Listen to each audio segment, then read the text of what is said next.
Hello, folks. Eric Leamy here. You're watching my YouTube vlog show of 2018, the second chapter of The People's Lima, and my second YouTube channel overall, rolled in the one known as EML77 TV. It's episode number 62, and I want to talk about a very today is April 30th, 2018. The reason why I want to talk about this date because it is a significant date for me of my life. 8 years ago, I made a decision that I never thought I would make during my 15 years working at this place. That I would quit working at working as a dishwasher at Ruby Tuesday in North Dartmouth. Yeah, hope I can get it out. Bleh. Been a rough day. It's been a place that I've worked there for 15 years. I started there in 1995. After a friend of mine in my church got me the job. And I was nervous. I was totally nervous because I'm going to be working with people that I don't know. And I don't know how to handle things. It's also, I don't know how, I didn't know how to act and everything else. I was kind of scared. I admit I was a little scared. I was a little nervous. Well, my friend Jason Esposito, shout out to you and thank you for your help.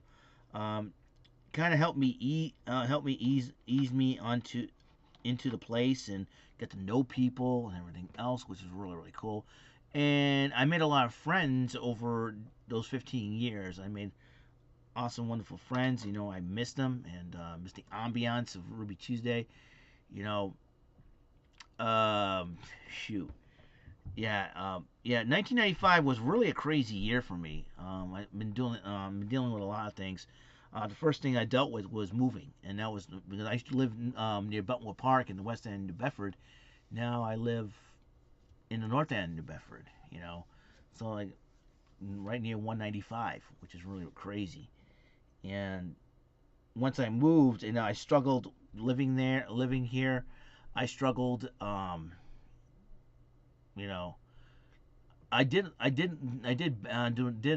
some battle. I battled and struggled over here for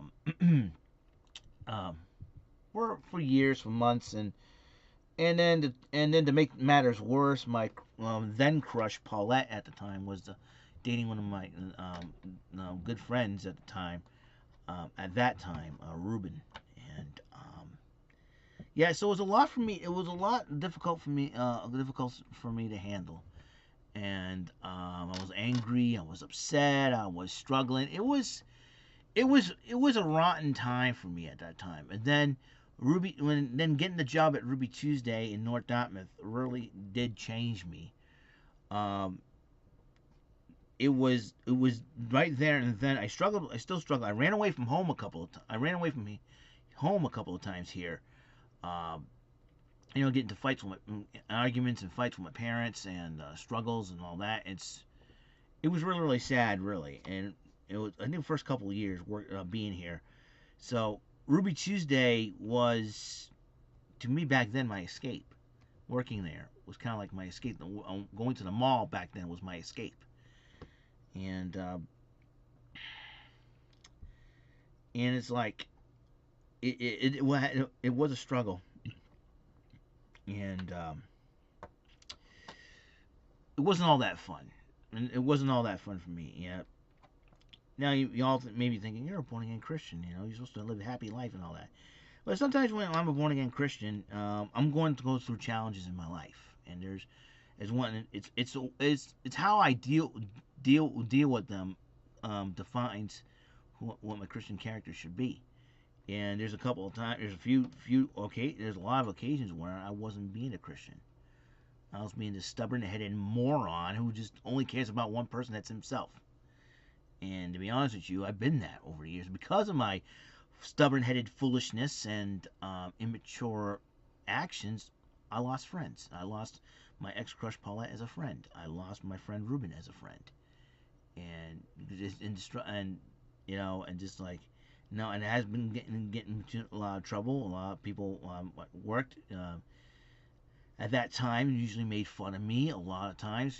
Working in the kitchen, a lot of guys who just act like guys, and that's the way it is. And they look at me and become some kind of nerd wuss bag nerd and loser, and by trying to have fun and be myself, and then all of a sudden loser, a hole, and all it's a geek. I got called all sorts of names, and it was really hard for me to handle back then. So I was going through a whole lot of crap back in 1995, and just and then I started started coming around, trying to have a personality, have fun. They used to bump 95.5 WBRU at the time. That radio station used to play alternative rock music. Back then they had cool music, ska, like Sugar Ray's Fly. And I'm listening to some of the songs, and then Fun 107, you listen to the Spice Girls. Oh, back in the day, cafe, you listen to 80s music and all. Then I started, buying cassette tapes back then, recording it and everything else. I just want to, it has been just, like I said, 1995 was like a humongous adventure for me. Working at Ruby Tuesday really did help me make a lot of friends, and they had, gave me a personality. And I was only 18 years old at the time, so there was a lot of things that was going on that I did not understand. I was frustrated and upset and all that, and and do I, was there some stuff in that time period, that year, that I would love to go back to and change a lot of? Sure, but it is what it is. It happens, and like I say, fast forward 8 years, fast forward to 15 years later at that point, 2010, a lot of things have changed. The longest tenured general manager at Ruby Tuesday North Dartmouth, Chris Vieira, was fired in February of 2010. And I'm going, and I came in, was it Tuesday, I looked around, my boss was not there, none of the bosses were here, but other people were that were not, our management team. So that I was like, what's going on? And my friend Kevin, who worked at a salad bar at that time, said, oh, Chris got fired. And I was like, what? And like, nobody told us anything. And it was like, okay, you didn't, the reason why, because we didn't, and you didn't tell us, and we didn't appreciate that. At least give us a heads up so that we'd be well aware of what's going on, how we prepare ourselves. We weren't prepared for that kind of thing. So, since that time, I struggled mentally to try to do my job there, and it was very, very tough. Was it the year before I started enjoying almost old times again, because I started, cleaning up in the morning like I usually do when I worked under another manager at the time, Joe Munger. I started listening to my music, and it was really cool. And I got the internet, so I've discovered a lot of things on the internet. So it was a whole big to do. And at that point in my life, I was, like I said, mentally struggling with a lot, and it was a lot of things I'm mentally struggling with. And at that point, it's like I knew something like this was gonna happen. I knew that this could change my life forever. And and there's a couple of times I cried. I was crying. It was really difficult, because Chris and Tony Barra and Junior Candida, they all meant a lot, because they were the best management team ever, and they were relaxed managers. They made sure we do our jobs correctly, and if we don't do our jobs, we're gone. We got, and it was, like I said, it has been very difficult. And Eric Tremblay and one of the other kitchen managers, it was very, very difficult. It was very difficult, and then they cut down my hours. Ever since the new general manager Bao gave me all sorts of hours until mid-March, and then it was down to 3 days, and then towards the end of March into April, it was just 1 day. I think mid-April was 1 day, and then it was a Saturday. So I went out and tried to get another job, and I applied for a job at the mall as a housekeeper. But they say, hey, Swansea Mall needs help, and at first I didn't want to, because I don't want to go that far. So I tried it out, and then I got hired April 30th. Technically May 1st of that year, 2010. So afterwards, after the hours I've been given, so that made my decision easy, so to speak, and went to the general manager Bao, handed in my coat and hat, and told him I quit, and I walked out of there. for the last time. Since and then I worked at the Swansea Mall for 2.5 months until I got for about 2 months, basically 2 months, and I got the full transfer happened in July to back to the Dartmouth Mall. So all I did, I sacrificed hours to do so, which is fine. I just want to work closer to home, and that was my thing. So work 6 in the morning to 10, 6 in the morning to 10 in the morning, till and on Saturday 6 in the morning to 12 in the afternoon. And I had tough dealings there too. I had a coworker who was just really totally crazy in the head, and I worked with him for 2.5 years until he got fired in 2013. Well, thank God. And the biggest drawback working at the job that I am now, like I said, it's been like the snow shovels and everything else, and just in the winter. But the winter is over here, thank God. I can worry about coming in and just cleaning up the outside. That's what my goal is right now. So, it was a couple of times. This year has been very tough on us. This year, we lost some employees. We gained some more, and then we keep losing them, and then we gain them and lose them. And it was really crazy. It was like, yeah, hello, how you doing? And like I say, I'm very thankful I have a job. First of all, and the internet is really, plus the internet has really changed my life. And doing this thing and buying stuff off the internet like this, Super Sentai DVDs or something like that, on Amazon, eBay, it was so cool. And it's like, my gaming skills, my gamer street cred, so to speak, my gamer cred has gone up. My retro gaming cred has gone up, so to speak, because I like playing retro video games, something like that, and all sorts of cool stuff. And I get to see what's behind the scenes at the mall, and they'll tell everybody, oh, that store's going to open, this is going to open, oh, that store's closing, this is closing, and everything else. It was kind of a tote bummer, we have no more Toys R Us, we have no more Toys R Us here in Dartmouth, we have no more, GameStop in the Dartmouth Mall. We have one in the Dartmouth Town Center, and a lot of things have changed since I left Ruby Tuesday, and obviously Ruby Tuesday is now closed.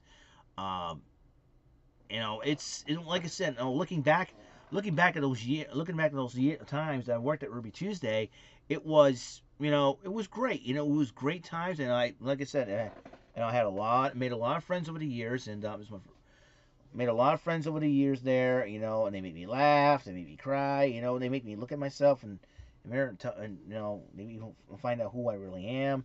And it's the world's biggest. It is the world's biggest struggle. What my glasses there. It is the world's biggest struggle.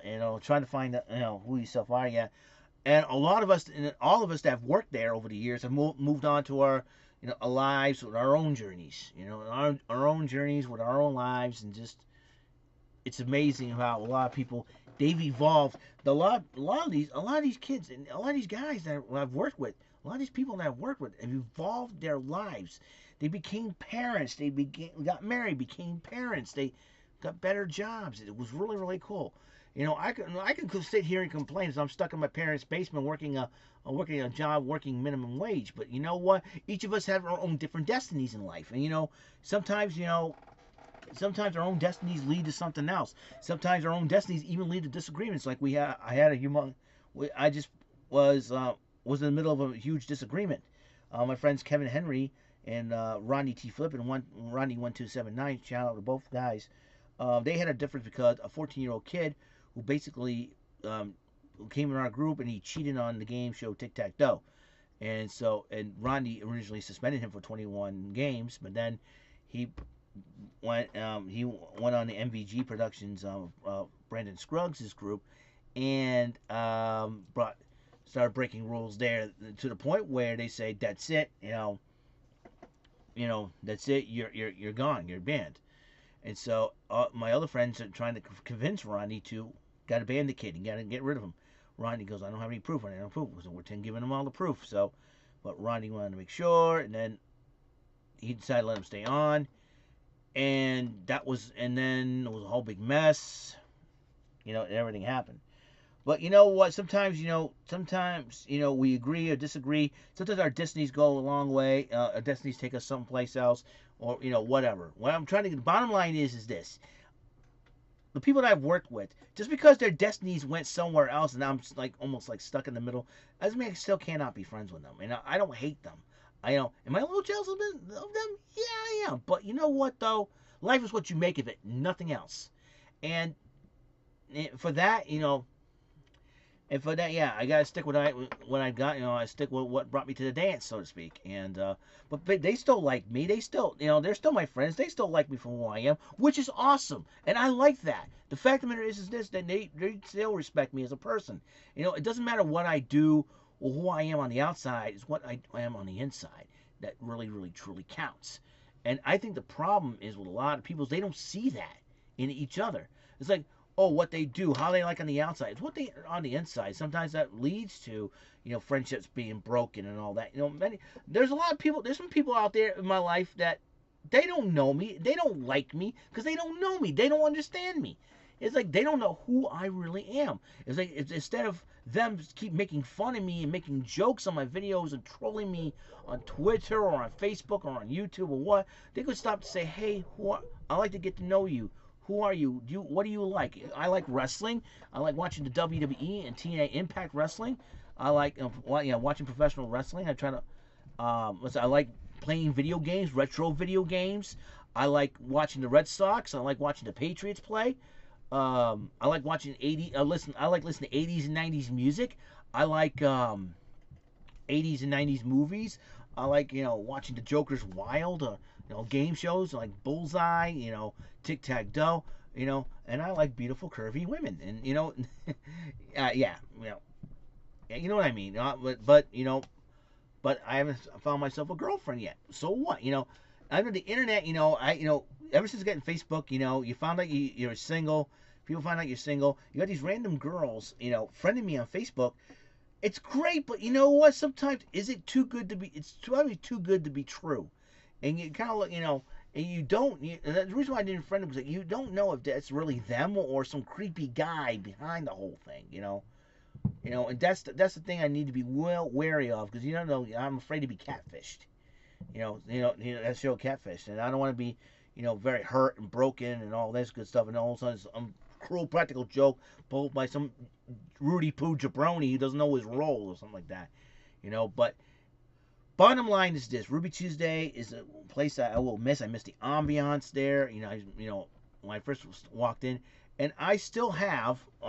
Give me just a second here. I still have something from the old Ruby Tuesday. Ow, almost put my finger there.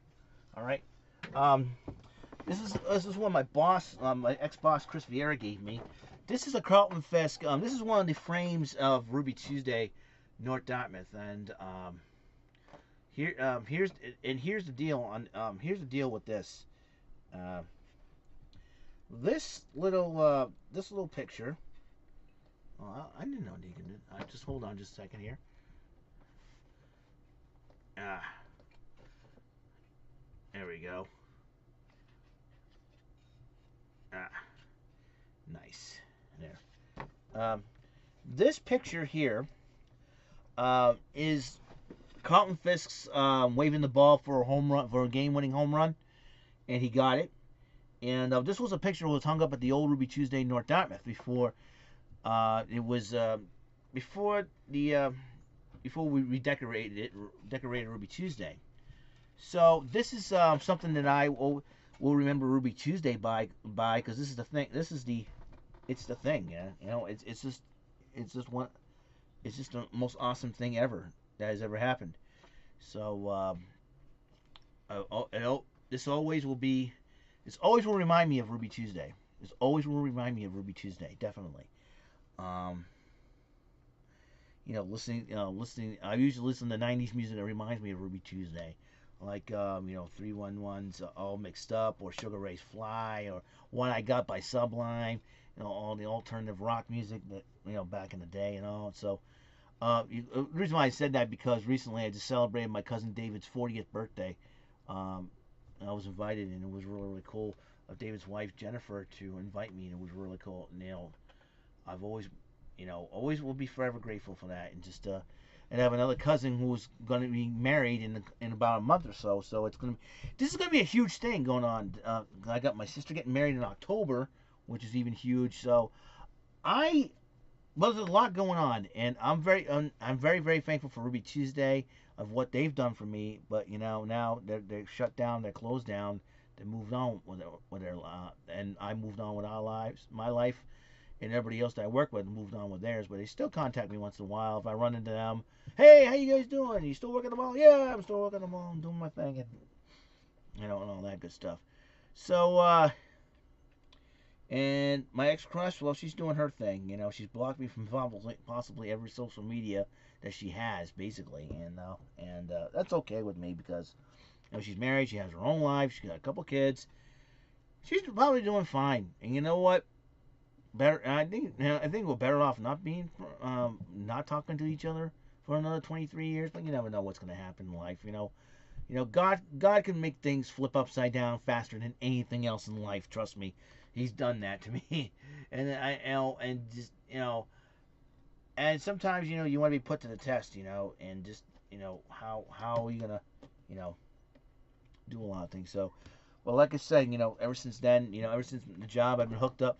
I hooked myself up with a lot of things like this, Super Sentai DVDs, the video games, and the modded systems and all that. New friends, like Thomas Willis, he's got his own YouTube. I think it's called Spit Shine Videos, I believe. You gotta check it out if you can. So Thomas Willis, shout out to you, my friend. Maybe you should open a Discord server just for me and him to talk and a little bit of podcasting going on. Who knows for sure what's going to go on. And hey, life can hand you a lot of lemons, dude. You just got to make lemonade out of it once again, like I said a few episodes ago. But, Ruby Tuesday, I want to say thank you for opening up the Dartmouth store, the Dartmouth restaurant back in 94. And, yeah, I know there's a lot of mistakes you guys have made, and that caused our Dartmouth store to shut down. But I got something to remember it by, and this is it right here. So I want to thank Chris Vieira for giving me this picture. I will never ever forget it.